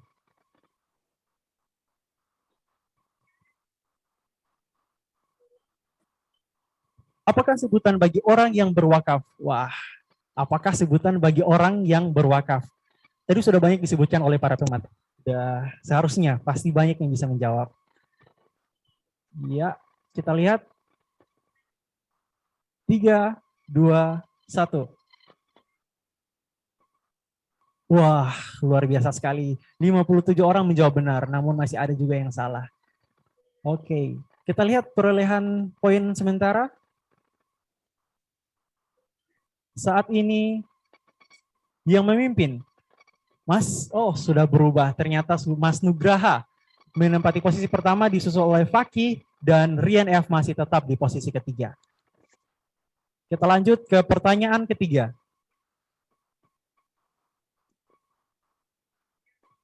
Apa sebutan bagi pihak yang bertanggung jawab pada pengelolaan dana wakaf? Apa sebutan bagi pihak yang bertanggung jawab pada pengelolaan dana wakaf? Apakah wakaf, wakif, nazir, atau mustahik? Ya, kita lihat. Ya, 68 orang menjawab nazir. Iya, luar biasa. Kita lihat posisi poin sementara. Apakah masih sama atau berubah? Iya. Posisi pertama masih tetap Nugraha, dan posisi kedua Fakih, dan ketiga sudah berubah. Elika Utami. Waduh, gimana nih? Ayo yang lain semangat, masih ada kesempatan. Ini soal keempat. Masih soal keempat. Apa nama rumah sakit mata di Indonesia yang berbasis wakaf? Apa nama rumah sakit mata di Indonesia yang berbasis wakaf? Ya, ini merupakan salah satu rumah sakit pertama di Asia Tenggara yang berbasis wakaf. 3, 2, 1. Kita lihat berapa orang yang menjawab benar. Iya, 43 orang menjawab benar. Wah, luar biasa sekali. Berarti sangat banyak yang tadi berfokus untuk mendengarkan materi serta beberapa kali disebutkan dalam video. Kita lihat posisi perolehan poin sementara. Ya, sudah berganti posisi. Posisi pertama selamat untuk Mbak Rian, kedua Rahmawati, dan ketiga tadi siapa ya? Ya, pertanyaan kelima, langsung saja. Apa nama platform wakaf online yang diinisiasi oleh BWI? Apa nama platform wakaf online yang diinisiasi oleh BWI atau Badan Wakaf Indonesia? Ayo, 3, 2, 1. Iya. Hanya 24 orang yang menjawab benar. Di sini masih ada banyak yang keliru, 30 lebih, 40 lebih yang masih keliru menjawab. Dan kita lihat apakah Mas Rian masih memimpin ataukah berganti. Ya, posisi sekarang masih tetap Rian F di posisi pertama, Nur Fitri posisi kedua, dan Rahmi di posisi ketiga. Kita lanjut ke pertanyaan keempat. Siap-siap.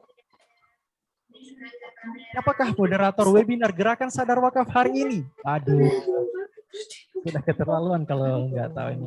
Siapakah moderator webinar Gerakan Sadar Wakaf pada pagi hari ini? Siapa? Isi. 3, 2, 1. Wah, ya 53 yang menjawab dan waduh siapa nih yang menjawab Ismail ini. Ya, selamat untuk 53 yang menjawab benar. Kita lihat posisi perolehan poin sementara, apakah masih Rian yang memimpin?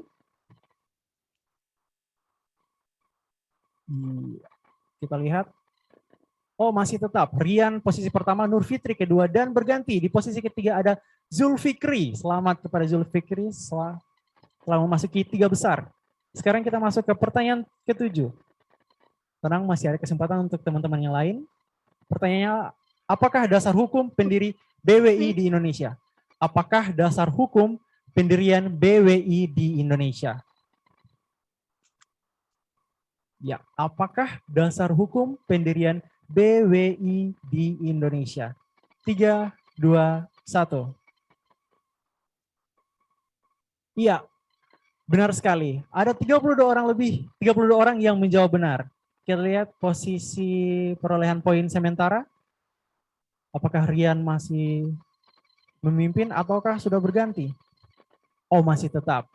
Rian posisi pertama, Nur Fitri kedua, dan Zulfikri ketiga. Disusul oleh Gatari dan Elika Utami. Kita masuk ke pertanyaan ke-8. Siap-siap. Pertanyaannya adalah, apakah istilah lain dari judi dalam literatur ekonomi dan keuangan syariah? Apakah istilah lain dari judi dalam literatur ekonomi dan keuangan syariah? Apakah masyir, goror, riba, atau ikrah? Ayo. 3, 2, 1. Kita lihat. 30 orang menjawab dengan benar. Jawabannya yaitu masyir. Iya, wah luar biasa sekali. 30 orang menjawab dengan benar. Dan kita lihat posisi perolehan poin sementara. Apakah 3 besar masih tetap mempertahankan? Wah, ternyata Zulfikri salah. Aduh. Iya, tetap posisi pertama oleh Rian, disusul oleh Nur Fitri, dan ketiga Gatari. Ya, pertanyaan ke-9. Ayo siap-siap, jangan mau kalah. Fokus untuk menjawab pertanyaan. Apakah nama produk wakaf yang dikaitkan dengan sukuk? Apakah nama produk wakaf yang dikaitkan dengan sukuk? Kita lihat. Apakah nama produk wakaf yang dikaitkan dengan sukuk? 2, 1. Kita lihat. Ya, 55 orang menjawab dengan benar. Selamat. Ternyata masih ada juga yang salah, tapi tidak apa. Sebagian besar menjawab dengan benar. Kita lihat posisi poin sementara. Oke, masih tetap Rian di posisi pertama, disusul Nur Fitri, dan disusul Gatari. Ya, kita masuk ke pertanyaan terakhir. Apakah ini bisa mengubah posisi sementara? Siapakah host Festiar KTI 2021? Ya, siapakah host Festival Ekonomi Syariah Kawasan Timur Indonesia tahun 2021? Ayo, siapakah host Festiar KTI 2021? Waduh. Iya, kita lihat. Wah. 65 orang menjawab dengan benar. Jadi host Festiar KTI 2021 adalah Provinsi Gorontalo. Kita lihat posisi terakhir. Pemenang kuis Menti pada pagi hari ini. Iya. Posisi pertama diraih oleh Rian F dengan poin 9448. Dan disusul oleh Gatari dan untuk para 10 pemenang saya ucapkan selamat dan pemenang pertama berhak mendapatkan door prize dari penyelenggara. Ya, dan bagi 10 pemenang saya ucapkan selamat dan akan mendapatkan door prize dari panitia pelaksana, dan silakan menghubungi panitia di nomor 0811 4303 500.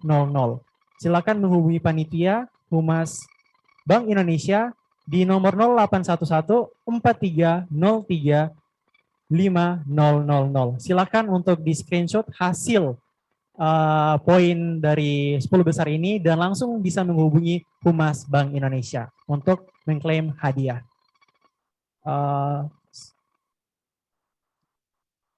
Baik. Untuk selanjutnya saya akan mengumumkan pemenang untuk 5 penanya terbaik yang tadi sudah bertanya tapi mungkin belum sempat dijawab pertanyaannya, akan ada door prize juga dari panitia pelaksana untuk 5 penanya terbaik. Ya, kita lihat. Selamat kepada yang pertama Gani Fahru Rozi, yang kedua Seril Serina, yang ketiga Maharani Permata, yang keempat Elika Utami, dan yang kelima Priyono. Selamat saya ucapkan sekali lagi untuk 5 penanya terbaik, dan silahkan menghubungi panitia Humas Bank Indonesia Gorontalo di nomor 0811 4303 500. Sekali lagi, silakan menghubungi untuk 5 pemenang, silakan menghubungi panitia Humas Bank Indonesia Gorontalo di nomor 0811 4303 500. Sekali lagi, saya ucapkan selamat untuk 15 pemenang door prize pada pagi hari ini.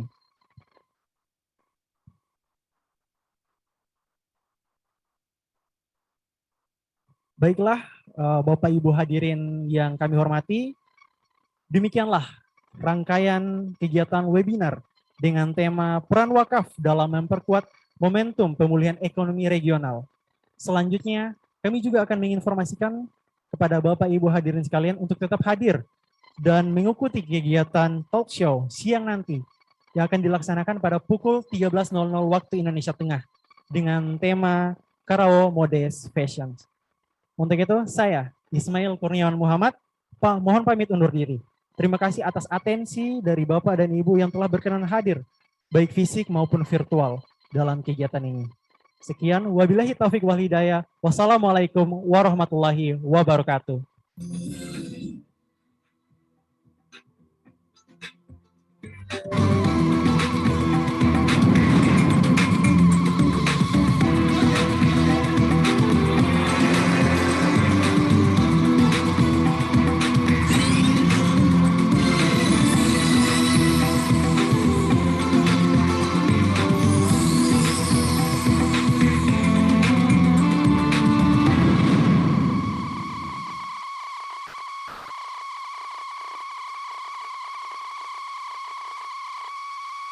Terima kasih Pak Muhammad Nuh, terima kasih Pak Kepala Kadil Agama, Pak Safruddin, terima kasih juga untuk Pak Dr. Imam Teguh Sartono, Ibu Dr. Lisa, dan juga Bapak Arifin Agule, serta Bapak Ibu pakar di Bank Indonesia maupun juga para pimpinan dinas, perbankan, dan juga para undangan hadirin sekalian. Terima kasih.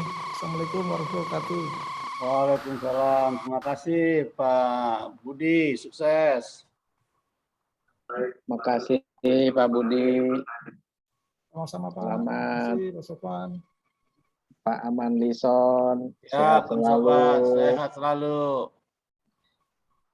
Selamat dan sukses buat seluruh penyelenggara panitia khususnya BI Provinsi Gorontalo. Terima kasih Pak Agule.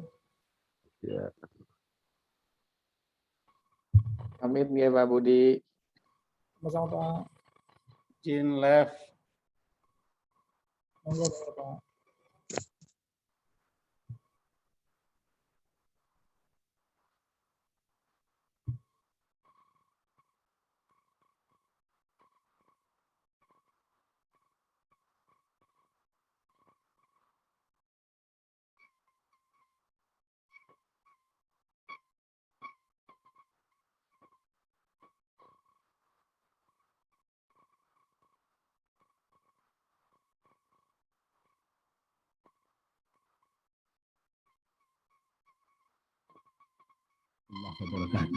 Alhamdulillah, semua insya Allah sama-sama tahu tentang pentingnya wakaf karena memang telah dibuktikan sejak zaman Rasulullah Muhammad SAW. Seluruh aset-aset strategis yang sampai dengan sekarang itu semuanya adalah aset-aset wakaf.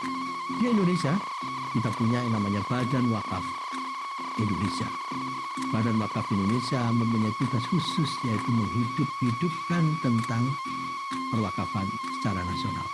Kita sama-sama tahu ada beberapa pilar di dalam perwakafan. Yang pertama adalah yang terkait dengan wakif, yaitu orang yang memberikan harta wakaf. Yang kedua adalah harta wakafnya itu sendiri. Yang ketiga adalah ada yang mengelola harta atau aset wakaf itu. Dan yang keempat adalah mauquf alaih yang akan menerima manfaat dari aset wakaf, dan yang tidak boleh ditinggalkan adalah ikrar. tentang aset wakaf tadi itu dipergunakan untuk apa. Kalau kita ingin mengembangkan dunia perwakafan di Indonesia, itu ada pilar-pilar tadi.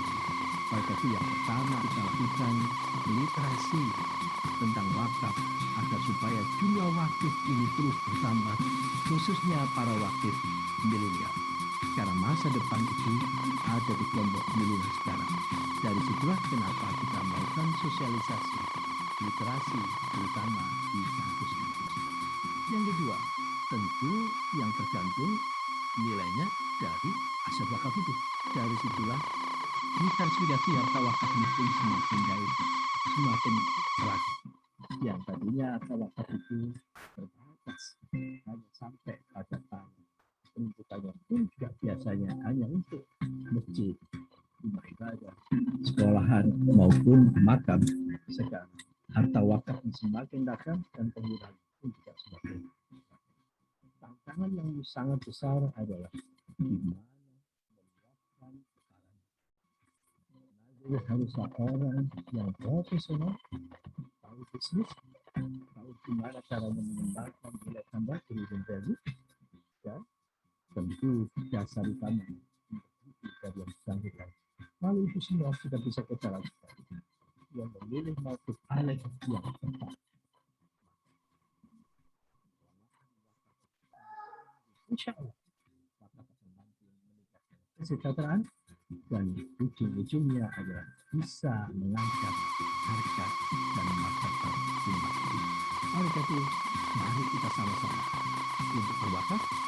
Berwakaf sekarang jauh lebih mudah karena bisa wakaf melalui uang dengan teknologi digital banking, maka wakaf uang itu semakin mudah. Kapan saja, siapa saja bisa berwakaf. Selamat kepada kita semua untuk ikut mengembangkan dunia perwakafan di Indonesia. Terima kasih. Assalamualaikum warahmatullahi wabarakatuh.